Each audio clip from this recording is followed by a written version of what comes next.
અને direct expense और indirect expense. Expense दो टाइप के, डायरेक्ट और इनडायरेक्ट। डायरेक्ट एक्सपेंस यानी कि जो हम परचेस के रिलेटेड एक्सपेंस करते हैं, octroi, veggies, carriage inward, unloading सामान ट्रक में से उतारना होता हो वो अनलोडिंग एक्सपेंस, बराबर, रेलवे फ्रेट, ये सब इनडायरेक्ट डायरेक्ट एक्सपेंस। जो हम ट्रेडिंग अकाउंट में लिखते थे वो डायरेक्ट एक्सपेंस। इतना शॉर्ट एंड स्वीट, बराबर। ये पॉइंट एमसीक्यू में आएगा इसलिए लिखा है मैंने।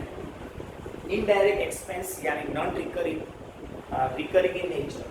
डायरेक्ट एक्सपेंस यानी नॉन रिकरिंग, और इनडायरेक्ट एक्सपेंस यानी रिकरिंग। याद रखना, इनडायरेक्ट एक्सपेंस यानी जो सेलिंग एंड डिस्ट्रीब्यूशन के एक्सपेंस है, एडमिन एक्सपेंस है, ऑफिस के खर्चे हैं, बराबर। जो पीएनएल में लिखते हैं वो एक्सपेंसेस, ये इनडायरेक्ट एक्सपेंस। अब कंसाइनी को कमीशन जो देता है, कमीशन देता है 3 टाइप्स के। There are 3 types of commission. First one is simple commission. Simple commission में कोई कंडीशन नहीं, सेल्स करो इतना, उस पर इतना % कमीशन ले जाओ। अब ये दूसरा पॉइंट जो है del credere commission. Del credere commission किसके लिए है पहले? अब सोचो, कंसाइनी को किससे मतलब है? उसका कमीशन। जो भी रिस्क है वो कौन उठाने वाला है? Consignee. Consignee is just an agent, बराबर, he is not responsible for any loss. अब कंसाइनी क्या ट्राई करेगा पता है? ऐसे ही सबको माल उधार पे देता रहेगा, भाई पैसे बाद में देना, माल ले जाओ, तो सेल्स तो उसका बढ़ गया, कमीशन उसका बढ़ जाएगा। अब कस्टमर पैसा नहीं देगा, फिर भी बैड डेट जो भी होगा वो तो कंसाइनर को बेयर करना है। कंसाइनर को तो पता भी नहीं है कि कंसाइनी किसको सेल कर रहा है गुड्स, कस्टमर कैसा है, वो रीपेमेंट कर सकता है कि नहीं, या फालतू में भी किसी को सेल कर देता है कंसाइनी, क्योंकि उसकी तो कोई रिस्पॉन्सिबिलिटी है नहीं। तो अब कंसाइनर को समझ में आया कि ये तो गड़बड़ हो जाएगी, जानबूझकर भी कोई फालतू आदमी को सेल करेगा क्रेडिट पे। तो कंसाइनर ने एक रास्ता निकाला। कंसाइनी को बोला, तुझे पता है कस्टमर कैसा है, क्योंकि तू सेल कर रहा है। हमारा एजेंट किसी को गुड्स बेचता है तो हमें तो पता ही नहीं है वो कैसा है, तो वो तो एजेंट को ही पता होगा। तो कंसाइनी को पता है कि भाई कस्टमर कैसा है, तो क्रेडिट सेल्स जो तू कर रहा है कस्टमर को, उसकी जवाबदारी अब तेरी। उसमें जो भी बैड डेट्स आएगा वो तेरी रिस्पॉन्सिबिलिटी। बदले में मैं तुझे एक्स्ट्रा कमीशन दूंगा, डेल क्रेडर कमीशन। तो डेल क्रेडर कमीशन किसके लिए दिया जाता है? कि बैड डेट्स कंसाइनी के सर पर आ जाए, बराबर, ट्रांसफर कंसाइनी पर ट्रांसफर हो जाए, इसके लिए बैड डेट्स बेयर कंसाइनर के हाथ में ना आए, यानी consignor bad debts loss bear नहीं करे, इसीलिए कंसाइनर क्या करता है? कंसाइनी को ट्रांसफर करता है, बराबर। तो ये डेल क्रेडर कमीशन इसके लिए दिया जाता है। तो bad debts loss transfer to consignee, given by consignor to consignee to bear the bad debts, that is if this commission given to consignee, bad debts borne by consignee, that is no entry of the bad debts in the books of consignor। consignor की book में बाद में कोई entry नहीं आएगी bad debts की, क्योंकि loss तो कौन बेयर करने वाला है? अब कंसाइनी। तो कंसाइनर उसकी एंट्री नहीं लिखेगा। ये भी टोटल सेल्स पर नॉर्मली होता है percentage. Third commission is override. हमने एजेंट को टारगेट दिया कि भाई इतना सेल्स होना चाहिए, इतनी प्राइस पे गुड्स बेचना चाहिए, उसके ऊपर अगर ज़्यादा प्राइस पर बेचा तो मैं तुझे एक्स्ट्रा कमीशन दूंगा, बराबर, यानी overriding. If sale exceeds a specified amount, हमने बोला कि ये चीज़ 50 रुपये की है, 50 में तू मिनिमम सेल कर, अगर उससे ऊपर ज़्यादा सेल किया तो तुझे एक्स्ट्रा कमीशन मिलेगा। यानी अगर सेल्स स्पेसिफाइड अमाउंट से ज़्यादा है तो वो उस पर हम एक्स्ट्रा जो कमीशन देंगे वो ओवरराइडिंग कमीशन है, बराबर। लॉस दो तरह के हैं, normal loss, abnormal loss. Normal यानी अनअवॉइडेबल, अनकंट्रोलेबल, वो पहले से स्पेसिफाइड है, फिक्स है, इतना तो लॉस जाएगा। हम एग्जाम देने जाते हैं 100 में से इतना तो हम, और थियरी सब्जेक्ट हो, बराबर, तो हम इतना तो एक्सपेक्ट करते हैं 10 मार्क तो चला जाएगा 100 में से, यानी वो एक्सपेक्टेड लॉस है, वो कंट्रोल होने वाला ही नहीं है। और अब 90 तो आना चाहिए, अब 90 में से भी 80 आए तो और 10 लॉस हुआ मार्क्स का, तो वो एबनॉर्मल लॉस है। अगर आपने थोड़ी केयर दिखाई होती तो 90 आ जाता, वो अवॉइडेबल है। Normal loss, it is expected unavoidable, like leakage, evaporation, बाष्पीभवन जो कहते हैं हम, नो एंट्री इन बुक्स, इसकी कोई एंट्री नहीं होती। जो नॉर्मल लॉस है वो कौन बेयर करेगा पता है? जो हमारे पास अच्छे यूनिट्स पड़े हैं, प्रोडक्शन, अच्छी क्वालिटी के जो गुड्स हुए, प्रोडक्शन हुआ है, वो बेयर करेंगे नॉर्मल लॉस का। यानी नॉर्मल लॉस, उसकी कोई एंट्री सेपरेट नहीं लिखनी है, it is to be adjusted in the good units. Normal loss is adjusted in the good unit, जो अच्छे यूनिट्स प्रोड्यूस हुए हैं उसमें एडजस्ट कर देना है। Abnormal loss, unexpected avoidable loss, accident, loss by accident, loss by fire. अगर care आपने रखी हो तो एक्सीडेंट नहीं होता, फायर नहीं होती, it is avoidable, it is recorded in the books of consignment. अब सबसे इंपॉर्टेंट पॉइंट्स जो एमसीक्यू में आने वाले हैं, ये बढ़ती फुल एग्जाम्पल्स फिगर्स तो आने वाले हैं नहीं, तो मेन आपको कंसंट्रेशन करना है सिर्फ ये थियरी जो अभी मैंने एक्सप्लेन की सबको, और ये एग्जाम्पल के लिए, एमसीक्यू के लिए बढ़ती है। क्लोजिंग स्टॉक की वैल्यू कैसे फाइंड करनी है? क्लोजिंग स्टॉक की वैल्यू, तो पहले तो मान लो क्लोजिंग स्टॉक यानी अनसोल्ड गुड्स, पहले याद रखना, क्लोजिंग स्टॉक यानी अनसोल्ड गुड्स। जो कंसाइनी को हमने 1000 गुड्स सेंड किया है तो सेल कर देना, लेकिन उसने सिर्फ 800 सेल किया, तो उसके पास अभी भी 200 क्वांटिटी बची है, that's the closing stock, unsold goods. अब वैल्यू कैसे फाइंड करनी है क्लोजिंग स्टॉक की?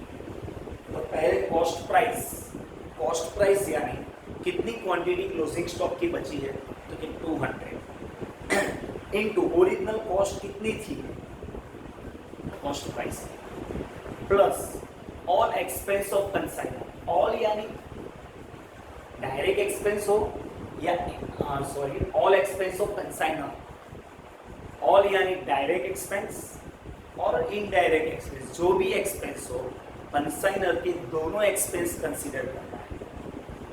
कंसाइनर ने एक्सपेंस मान लो किया था 1000 रुपीज, उसने कितना बुक सेंड किया था, क्वांटिटी मैंने एग्जाम्पल अभी दिया था 1000 क्वांटिटी, उस पर एक्सपेंस भी कितना किया 1000। यहाँ पर क्वांटिटी क्लोजिंग स्टॉक की हमें कितनी थी 200, तो हमें 200 की कॉस्ट फाइंड करनी सब, तो 1000 का एक्सपेंस 1000 रुपीज, तो 200 क्वांटिटी का कितना 200, तो यहाँ पर आंसर आएगा 200 plus direct expense of consign. Direct यानी जो ट्रेडिंग अकाउंट में लिखते हैं वही एक्सपेंस कंसीडर करना है कंसाइनी के केस में, यानी कंसाइनी ने अगर इनडायरेक्ट एक्सपेंस चार्ज किया है तो वो हमें कंसीडर नहीं करना है इस वैल्यू में, बराबर। उसमें भी सेम स्टेप, प्रोपोर्शनेटली रेट लिखना है इसमें कि मैं 1000 का एक्सपेंस, मान लो कंसाइनी का 500 है तो 200 का कितना, तो 100, तो यहाँ पर 100 लिखना है। ये लिखने वैल्यू ऑफ क्लोजिंग स्टॉक, यानी 3 पॉइंट आएंगे, cost price, all expense of consignor and direct expense of consignor, बराबर।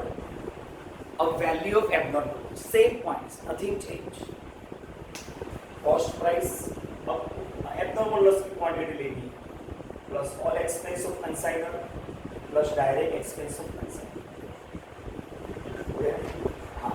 अगर एबनॉर्मल लॉस ट्रांजिट में हुआ, यू नो ट्रांजिट यानी रास्ते में हुआ, एग्जाम्पल सूरसागर सबने देखा है। सूरसागर की इस पार प्रताप थिएटर है, प्रताप टॉकीज। यहाँ से हमने बोट में या शिप में गुड्स सेंड किया, सामने की साइड पर सूरसागर से ले जाना है शिप में। वो टाइटेनिक आता है ऐसा ही शिप था लेकिन मिनी था। सामने म्यूजिक कॉलेज के पास हमें सेंड करना है। शिप में गुड्स जा रहा था 1000 क्वांटिटी। एक शार्क आ गई वहां, पता नहीं कहाँ से। एक एग्जाम्पल है, सीरियसली मत लेना, है नहीं। उसने बोट को धक्का मारा, शिप को, सॉरी। 1000 में से 200 क्वांटिटी डूब गई। अब वहां पर जाएगी कितनी क्वांटिटी? तो 800। कंसाइनी को मिला कितना? 800 क्वांटिटी। रास्ते में कितना डूब हो गया, लॉस्ट हो गया? 200।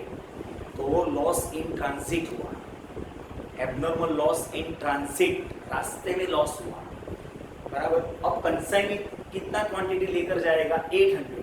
तो वो कंसाइनी जो एक्सपेंस करेगा वो तो कितने पर करेगा? 800 पर ही करेगा, क्योंकि 200 क्वांटिटी तो आई नहीं उसके पास, तो उसका एक्सपेंस तो वो 200 पर करने वाला नहीं है।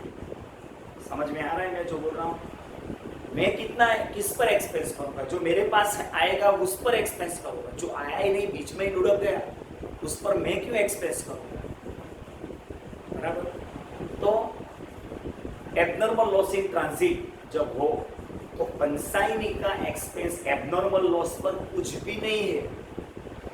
लॉस 200 क्वांटिटी जो सूरसागर में बीच में हो गया, जो कंसाइनी के पास पहुंचा ही नहीं है, तो कंसाइनी उस पर एक्सपेंस नहीं करेगा, बराबर। कंसाइनर ने तो एक्सपेंस कर ही दिया है। क्यों?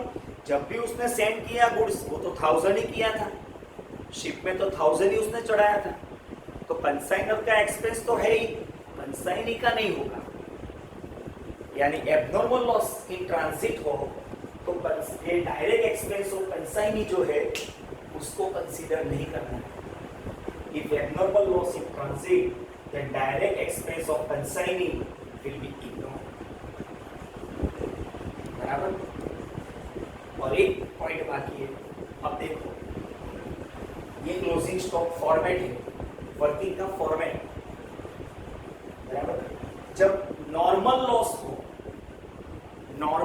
हो तो क्लोजिंग स्टॉक फाइंड करने के लिए एक फॉर्मूला है। नॉर्मल लॉस नहीं है तो ये फॉर्मेट, अगर नॉर्मल लॉस है तो फॉर्मूला, बराबर। अब ये नेक्स्ट पार्ट में मैं फॉर्मूला लिखा रहा हूँ, जगह कम है इसलिए।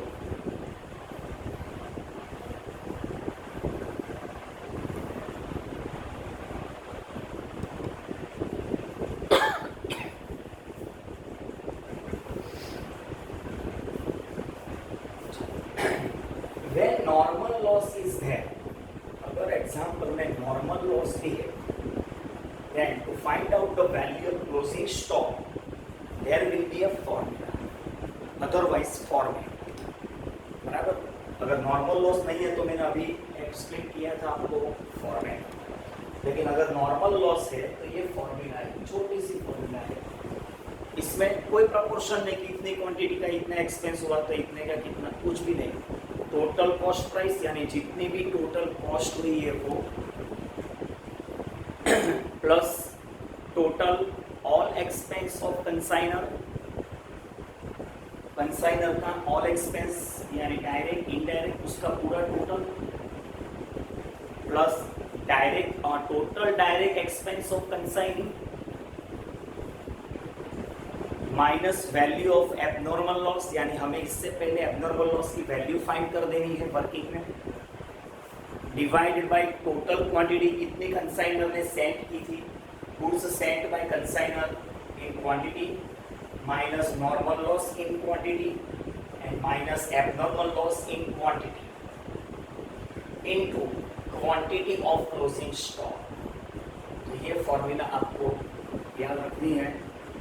एमसीक्यू में डेफिनेटली ये पॉइंट्स ही आने वाले हैं और कमीशन का वर्किंग आने वाला है, तो इसके एमसीक्यू ही हम सॉल्व करेंगे, बराबर। फुल एग्जाम्पल्स को मैं टाइम वेस्ट करने की ज़रूरत नहीं है, बराबर।